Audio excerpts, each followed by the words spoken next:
প্রিয় দর্শক, সবাইকে স্বাগত জানাচ্ছি চ্যানেল 24 এর নিয়মিত আয়োজন মুখোমুখি অনুষ্ঠানে। আমরা বিজয়ের মাসে আজকের অনুষ্ঠানটি একজন বিশেষ অতিথির সাথে কথা বলার জন্য তার কাছ থেকে আমরা সময় পেয়েছি। তিনি হচ্ছেন অধ্যাপক রেহমান সোবহান। সবাই আপনারা তাকে চেনেন। স্বাধীনতার সময়, স্বাধীনতার আগে, স্বাধীনতার পরে বাংলাদেশের অর্থনীতির নানা রকম বিবর্তন, পরিবর্তন কিংবা বড় বড় সিদ্ধান্তের ক্ষেত্রে তিনি সরাসরি কাজ করেছেন। আমরা স্বাধীনতার 46 বছরে দাঁড়িয়ে আসলে তিনি 6 দফা আন্দোলনের সময় যেভাবে সক্রিয় ভূমিকা কিংবা 6 দফার বিষয়গুলো কি হবে, যেই উদ্দেশ্য নিয়ে লিখেছিলেন, কতটুকু তার বাস্তবায়ন করতে পেরেছে কিংবা ধনী গরিবের বৈষম্য বাংলাদেশ কতটুকু এগিয়ে নিতে পেরেছে, সেই বিষয়গুলো নিয়ে তার একান্তই পর্যবেক্ষণ আজকে এই অনুষ্ঠানে তুলে ধরার চেষ্টা করব। আপনাকে স্বাগত জানাচ্ছি আমাদের এই অনুষ্ঠানে। ধন্যবাদ। প্রথমে বিজয়ের এই মাসের শুভেচ্ছা জানাচ্ছি। একই সাথে আমি শুরুতে যেটা বলছিলাম যে 6 দফা আন্দোলন দিয়ে যদি আমরা শুরু করি, আপনি নিজের হাতে 6 দফার যেই অর্থনৈতিক বিষয়গুলো নিজে লিখেছিলেন, আসলে যে উদ্দেশ্যে আপনি সেই লেখাটা তখন প্রণয়ন করেছিলেন, তার কতটুকু বাংলাদেশ 46 বছরে অর্জন করতে পেরেছে বলে আপনার মনে হয়? আমার ইকোনমিক বিশ্লেষণ যেসব ছিল, আমি কয়েক আরও নাম করা ব্যক্তি সব অংশ নিয়েছেন এই প্রক্রিয়ার মধ্যে, আর এটা আমারও অংশ ছিল। আমার এখন একটা নাম হয়ে গেছে, বিকজ আমার হ্যাবিট ছিল যে আমি নিউজ পেপারে আমার লেখা প্রচার হতো। এই যে বড় নাম করা ভদ্র ইকোনমিস্ট আছে, ওনার তো সেমিনারে প্রস্তাব দেয়, উনি তো ভারী জার্নালে দেয়। আমি তো এখন ইয়াং ম্যান ছিলেন, তো আমার তো নিউজ পেপারের প্রচার করা আমার এখন একটা পছন্দ ছিল। তো এই কারণে লোক আমার নাম এটা 6 দফা দিয়ে এখন একটা একটু সম্পর্ক রাখে এখানে। আপনার যদি আরেকটু তরুণ বয়সের কথা আমরা জানতে চাই, যে আপনি যখন 26 বছর বয়স ঢাকা বিশ্ববিদ্যালয়ে অধ্যাপনা করছেন, তখনই আপনার যে গভীর পর্যবেক্ষণ এবং খুব বিখ্যাত একটা উক্তি ছিল বা যুক্তি ছিল যে এই পাকিস্তানে তো 2 রকম অর্থনীতি চলছে, পূর্ব পাকিস্তানে একরকম, পশ্চিম পাকিস্তানে একরকম। তো এই 2 রকম অর্থনীতির ওই সময়ের ব্যাপারগুলো আরেকটু যদি বলতেন আমাদেরকে। না, ওই সময় তো আমি যে সময় ফেরত এসেছি, ওইটা তো আমার তো এই দেশের পলিটিক্স, ইকোনমিক্স এইসবের তো একটা কম অভিজ্ঞতা ছিল। তো ওই সময় থেকে তো এইরকম অনেক ইন্টেন্সিভ আলোচনা ছিল কি ওই আঞ্চলিক বৈষম্য কেন্দ্র এখানে। তো এই সময় তো সবাই মনে ছিল কি এইভাবে যে পাকিস্তান চলছে, এইটা চলতে পারে না। আর ওই রাজনীতি থেকে যে আবার অর্থনৈতিক নীতি ছিল, ওইটা তারপর এখন একটা আনজাস্ট, আনএক্সেপ্টেবল হয়ে গেল। তো আমার তো সবসময় শুরু থেকে, কেমব্রিজ আমল থেকে আমার ইকোনমিক্স অ্যান্ড পলিটিক্সের যে একটা সম্পর্ক আছে, ওইটা দিয়েছ। আমি কখনো একাডেমিক ইকোনমিস্ট ছিলেন না আমার ইন্টারেস্টের মধ্যে, আমার লেখার মধ্যে। তো এই নাম্বার 1 ইস্যু ওই সময় যে বলা যায়, যে issue of political economy Pakistan আমলে, বিশেষ বাংলাদেশ অঞ্চলে, এই ব্যাপারে ছিল কি কেমন করে এইরকম একটা রাজনৈতিক প্রক্রিয়া চলছে, যে দেশ, যে জাত, এটা টোটালি ভিন্ন অন্য জাত থেকে, সংস্কৃতি আলাদা, ওইটা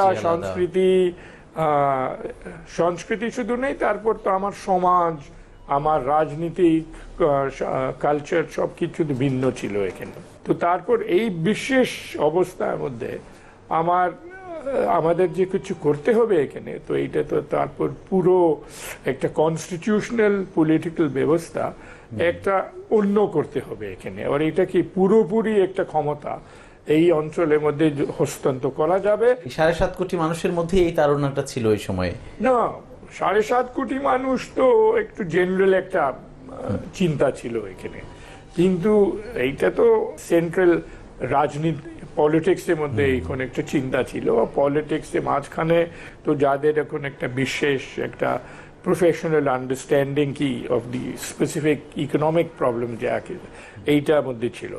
কিন্তু 7.5 কোটি মানুষের নজরে বঙ্গবন্ধুয়ের এখন একটা হাত আছে।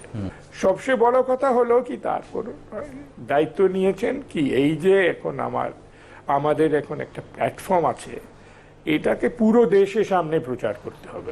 এটা তো শুধু ঢাকা বসে ঢাকা কেন্দ্রিক হলে হবে না। করে তো কোনো লাভ নেই।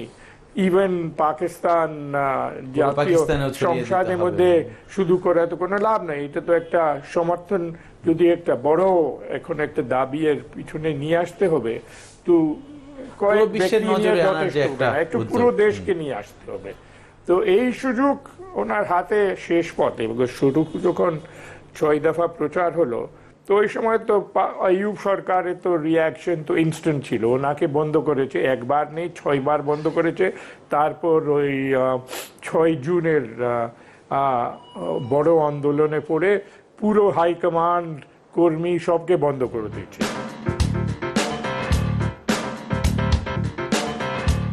আমরা যদি দেখি যে 46 বছর পর বাংলাদেশের অর্থনৈতিক চিত্র নিঃসন্দেহে অনেক দেশের চেয়ে আমরা ভালো করছি।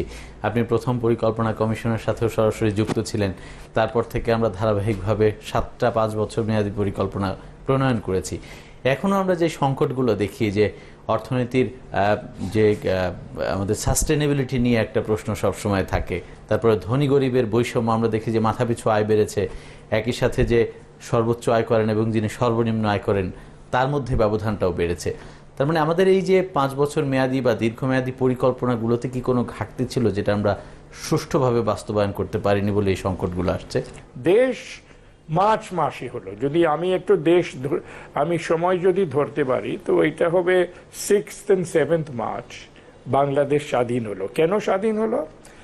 ওই সময় থেকে জেনারেল ইয়াকুব যে জেনারেল ছিলেন পাকিস্তান আর্মির কমান্ডিং অফিসার, উনি রেজিগনেশন লেটার ইয়াহিয়াকে লিখেছেন।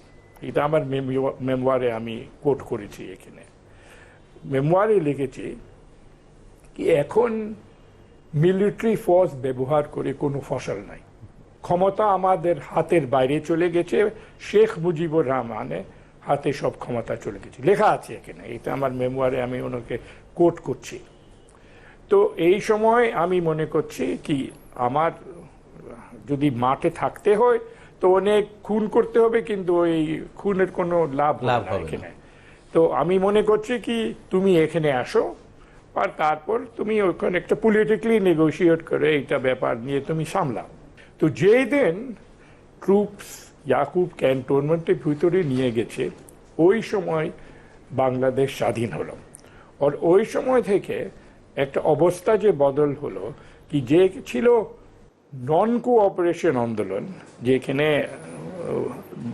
লাগাতার হরতাল দিয়ে একটা আন্দোলন ছিল, ওই সময় থেকে নন কোঅপারেশন এগেনস্ট গভর্নমেন্ট থেকে cooperation with an independent government led by a gentleman by the name of Sheikh Mujibur Rahman, ওইটা চলে গেল ওইখানে। That was the significance of that period. তো ওই দিন থেকে সরকার ছিল না এখানে। The only available authority and the only available force to enforce that authority was that of Sheikh Mujibur Rahman and his colleagues.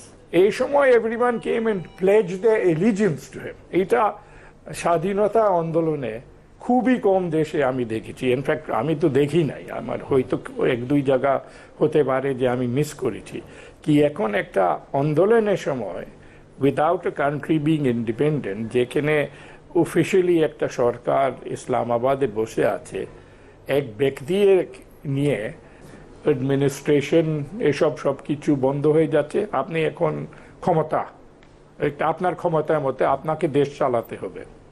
তো Bangabandhu began presiding over the administration of an independent country around 7th of March. এইটা সবকে বুঝতে হবে এখানে। তো এইটার ব্যাপার নিয়ে তারপর আমার যখন ইন্টারন্যাশনাল ক্যাম্পেইন করেছে এখানে, we were basically campaigning that এই একটা ডেমোক্রেটিকলি ইলেক্টেড গভর্নমেন্ট, যেখানে কোনো চ্যালেঞ্জ নাই, এক লিডার যে এখন শুধু বাংলাদেশে নাই কিন্তু পুরো পৃথিবীতে ওনার নাম প্রচার ছিল, যে সবই জানে কি এক ব্যক্তি মুজিবুর রহমান এক দেশের লিডার আছে, ওই দেশের উপরে এখন একটা গণহত্যা চলছে এখানে। তো যে এখন most powerful country in the world, united স্টেটসের সরকার আমার বিরুদ্ধে চলে গেছে, এটা কেমন করে সম্ভব ছিল that you could stay in the field? এটা তো এক সময় তো একটা অসম্ভব ছিল না। But we mobilized the entire population and political establishment and media of United States. এইভাবে এখন মোবিলাইজেশন শুধু ওইখানে নয়, পুরো পৃথিবীতে। অর্থনৈতিক পরিবর্তনের যে চিত্রটার কথা বলছিলাম সেটা আপনার কাছ থেকে একটু শুনতে চাই। না, তো এই যে আমার বক্তব্য হচ্ছে এখানে কি, বঙ্গবন্ধু যখন একটা স্বাধীন দেশের ফেরত এসেছেন এখানে, liberated Bangladesh, owner immediate sense of obligation ছিল কি যে লোক আমাদের সমর্থন দিয়েছে, যে লোক রক্ত দিয়েছে, যে রক্ত বিনিময় থেকে আমার সকলে এখানে বসে আছে, এখানে জনগণের পক্ষে এখন একটা আমার সিস্টেম দাঁড় করতে হবে এখানে। এন্ড সেন্ট্রাল অ্যাজাম্পশন ছিল কি আমাদের পাকিস্তানের যে অভিজ্ঞতা কি ছিল, অভিজ্ঞতা ছিল কি একটা ন্যারো এলিট ক্লাস ক্ষমতা দখল করে উনি একটা সমাজ তৈয়ার করেছেন, ইকোনমিক পলিসি তৈয়ার করেছেন, একটা পলিটিক্যাল সিস্টেম তৈয়ার করেছেন কি এইটা political power will be concentrated in the hands of a elite. ওনার বিশ্বাস ছিল কি এই দেশ আমি রিপ্রডিউস করতে চাই নাই একটা স্বাধীন বাংলাদেশের মধ্যে। It has to be a country with a policy and a philosophy committed to the involvement and participation of all people. And I do not want to create an elite class. যদি আমার 46 years দেখতে হবে, জায়গা জায়গা তো অনেক উন্নতি হয়ে গেছে, এটা তো I will never deny that. বিশেষ গত কয়েক বছরের মধ্যে we have done very well. কিন্তু যে একটা ব্যাপার দিয়ে এখন we have not been able to manage, and that is কি সামাজিক বৈষম্য, ইকোনমিক বৈষম্য বেড়ে গেছে। অ্যান্ড যে আমার অ্যাপ্রিহেনশন ছিল, যে বঙ্গবন্ধুর অ্যাপ্রিহেনশন ছিল কি ক্ষমতা, ইনফ্লুয়েন্স, অথরিটি একটা এলিটে হাতে চলে যাবে এখানে, যে দেশের সঙ্গে যুক্ত নাই, যে এখন একটু ইন্টারন্যাশনাল গ্লোবালাইজেশন প্রক্রিয়ার সঙ্গে একটু যুক্ত আছে এখানে। এই পথে একটু মনে হচ্ছে কি এই যাচ্ছে এখানে, একটু অনেক কিছু চলে গেছে এখানে। তো এইটা ব্যাপার নিয়ে, এইটা ফাঁক দিয়ে যদি আমার সম্ভব হয় নাই কিন্তু উই ক্যান ক্লোজ দিস, যেখানে সাধারণ লোকের এখন সুযোগ হবে that they can get the same quality education যে এলিটের সন্তান পাচ্ছে এখানে। তারপর এইটা আমার একটা খুব ইম্পর্টেন্ট স্বপ্ন, এটা এখন একটা বাস্তব।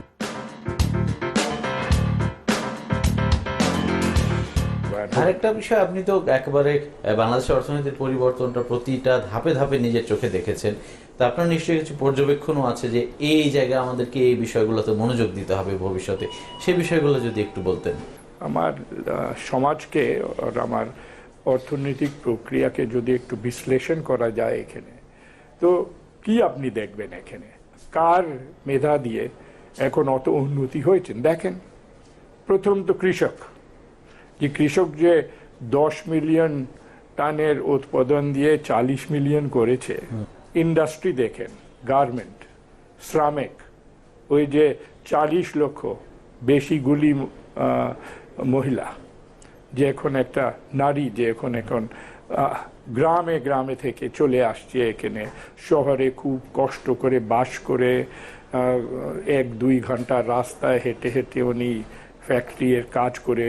আমার গ্লোবাল কম্পিটিটিভনেস থেকে আসছে, মালিক থেকে তো আসছে না, এটাকে আমার একটু কম বেতন দিয়ে এখন একটা সাংঘাতিক পরিশ্রম করে শ্রমিক কাজ করে যাচ্ছে এখানে। ওইখান থেকে তো আমার গ্লোবাল কম্পিটিটিভনেস আছে। ম্যানেজমেন্ট তো অন্য দেশে তো is as good if not a good deal better than ours. Migrant সাধারণ লোক এখন একটা কষ্ট করে, কি যে এখন কষ্ট করে করতে হবে, আফ্রিকা থেকে তারপর মেডিটেরেনিয়ান কি কষ্ট পার করছে। কোন জায়গা এখন পৃথিবীতে নাই যেখানে একটা বাংলাদেশি জাতের একটা লোককে পাওয়া যাবে না এখানে।